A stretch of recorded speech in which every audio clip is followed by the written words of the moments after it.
जय हिंद दोस्तों आज हम एक बहुत ही कॉमन विषय के बारे में बात करने वाले हैं। आज दोस्तों हम बात करने वाले हैं किडनी स्टोन के बारे में। दोस्तों किडनी स्टोन या रीनल कैल्कुलाई या नेफ्रोलिथियोसिस, इसके बहुत सारे नाम हैं।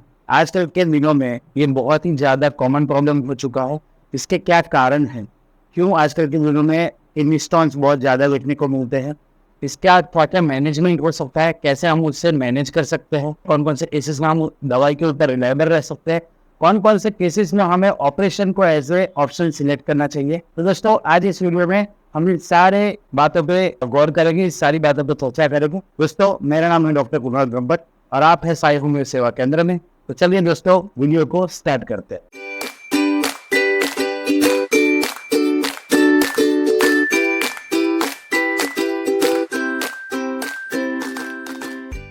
तो चलिए दोस्तों पहले बात करते हैं किडनी स्टोन के बारे में। किडनी स्टोन कैसे डेवलप होता है। दोस्तों अगर हमारे यूरिन में ज़्यादा कंसंट्रेशन हो जाता है, अगर यूरिन का कंसंट्रेशन बढ़ जाता है जिसमें ऑक्सलेट या कार्बोनेट या तो यूरिक एसिड जैसे कंपाउंड की मात्रा अगर बढ़ जाती है, तो ऐसे केसेस में उनके जो छोटे छोटे पार्टिकल्स होते हैं वो आपस में इकट्ठा होकर स्टोन का रूप ले लेते हैं। दोस्तों रीनल स्टोन को ठीक करने के बहुत सारी मेडिसिन है, बहुत सारी होम्योपैथी ऐसी दवाइयाँ हो जो आपके रीनल स्टोन को जड़ मूल से निकाल देगी।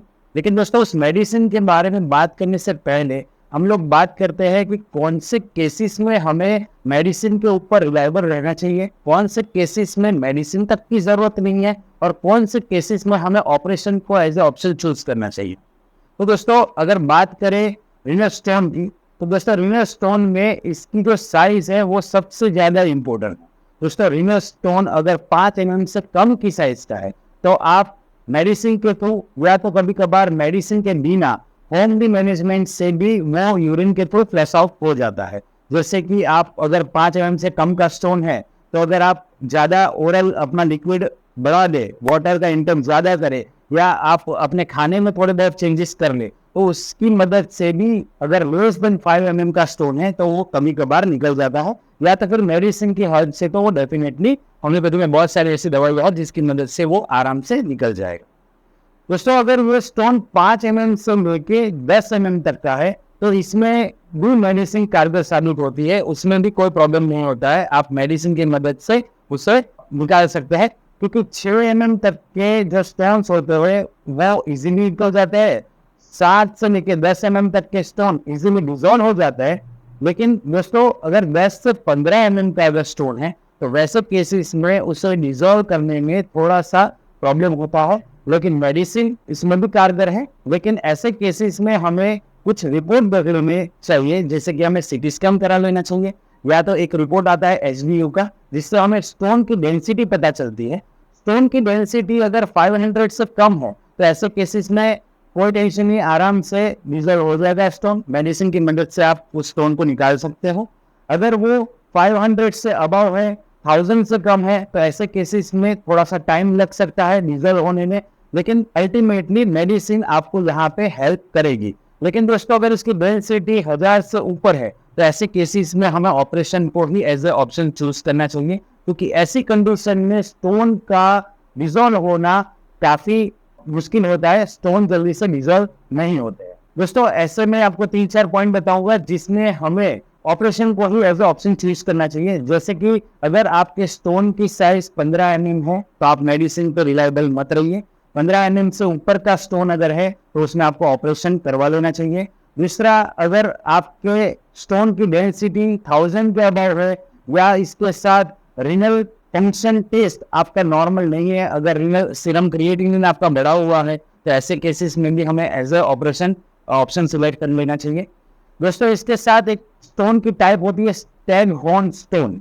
दोस्तों ये जो स्टैगहॉर्न स्टोन होता है ये थोड़ा कॉम्प्लेक्स स्टोन होता है, ये जनरली आपके जो रीनल है उसके साथ अटैच रहता है। इसको डिजोल्व करने में मेडिसिन कारगर नहीं साबित होती है ज़्यादातर केसेस में, तो ऐसे केसेस में हमें ज़्यादा मेडिसिन को रिलायबल नहीं रहना चाहिए। ऐसे कंडीशन में हमें ऑपरेशन को ही एज ए ऑप्शन चूज करना चाहिए। तो दोस्तों अगर 5 mm से 15 mm तक अगर स्टोन है तो होम्योपैथी में बहुत बेहतरीन मेडिसिन है जिससे मैं काफ़ी सारे पेशेंट है जिनका स्टोन निकाल चुका हूँ, और ऐसे केसेस में आप होम्योपैथी पे रिलायबल रह सकते हैं। होम्योपैथी मेडिसिन इसको आराम से रिजर्व करके निकाल सकती है।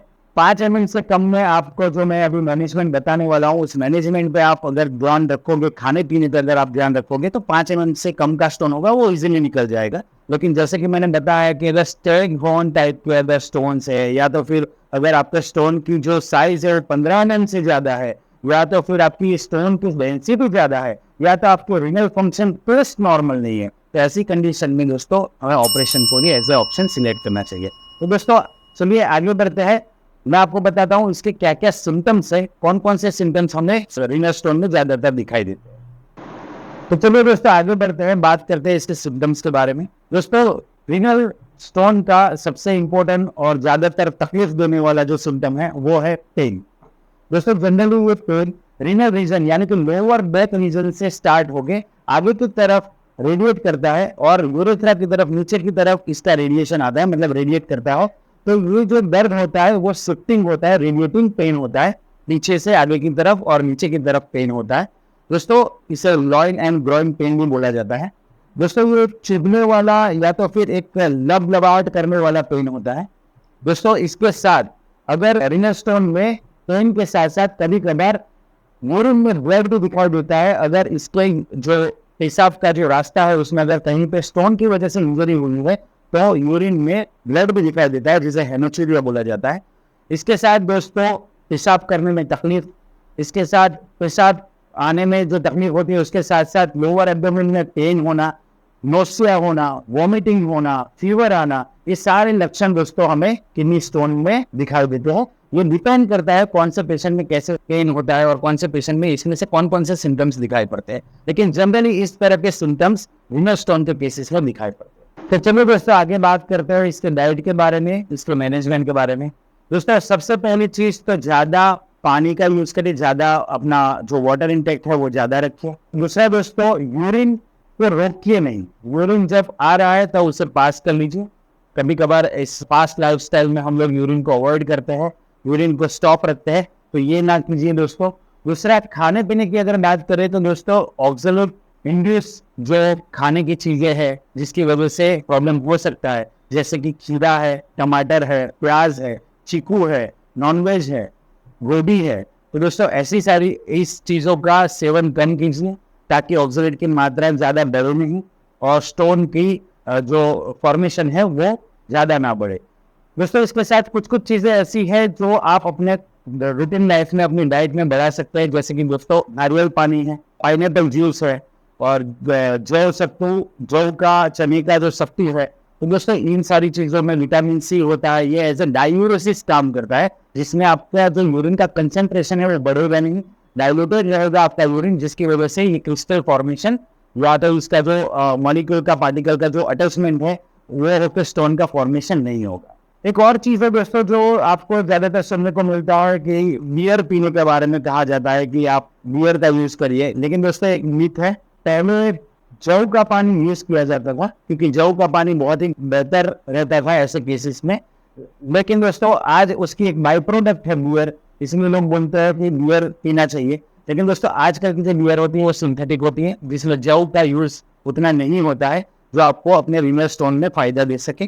तो रीनल स्टोन के चक्कर में लीवर डिजीज होने के चांस बढ़ जाएंगे। तो ज़्यादातर पेशेंट्स को मैं बोलना चाहता हूँ कि ऐसी चीज़ों को अवॉइड करके आप ये जो खाने की चीज़ें मैंने बताई है उसका यूज़ करिए। जो चीज़ें मैंने आपको बोली है कि इस चीज़ों से हो सकता है प्रॉब्लम, उसको अवॉइड कीजिए और खास पानी का इंटेक बढ़ाइए। फिल्टर वाटर का यूज़ कीजिए। अल्कलाइन जैसे आरओ होता है, जो आरओ होता है उसमें से जो पानी आता है उसमें क्षार की मात्रा कम रहती है, तो ऐसे अल्कलाइन वाटर ज़्यादा रहता है। तो ऐसी सब घर में एटलीस्ट एक आरओ रखिए जिससे आपका जो वाटर है वो अल्कलाइन रहे और जिसकी वजह से क्षार ना बने। तो दोस्तों ये सारी चीज़ों का ध्यान रखिए जिससे आपको नॉर्मल जो स्टोन है होने के चांस वो बहुत ही कम हो जाएंगे, और अगर छोटे मोटे 3-4 mm के अगर स्टोन है तो इजीली निकल सकते। तो चलिए दोस्तों आगे बढ़ते हैं हमारे मोस्ट इम्पोर्टेंट पार्ट मेडिसिन की ओर। दोस्तों मेडिसिन में मैं बताना चाहूँगा सबसे पहले बेरबेरिस वल्गरिस मदर टिंचर।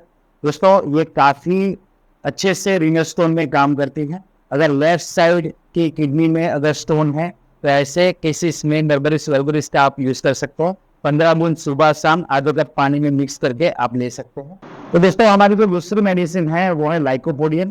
दोस्तों लाइकोपोडियम आप 200 पावर में सुबह शाम रेगुलर 15 दिन तक ले सकते हैं।